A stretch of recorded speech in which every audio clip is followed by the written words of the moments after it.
రేపు ఆర్లగడ్డకి జగన్మోహన్ రెడ్డి గారు పాదయాత్రలో ఆర్లగడ్డకి ఖచ్చితంగా వస్తారు. ఈడ జరిగే అవినీతి మొత్తం ఎండగడతారు.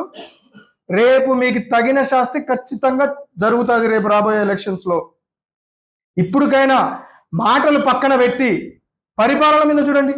ఈరోజు ఇంకా ఇంకా చెప్పాలంటే ఆర్లగడ్డలో ఎంత దారుణం అది. దొన్నిపాడులో ఒక తెలుగుదేశం నాయకుడు ప్రతి ఒక్కరిని 3 లక్షల రూపాయలు ప్రతి ఒక్క అమాయకుల ప్రజల దగ్గర నుండి వసూలు చేసి ఉద్యోగాలు ఇప్పిస్తామని చెప్పి ఈరోజు వాళ్ళ నోట్లో మట్టి కొట్టారు. ఏమైపోయినాయి?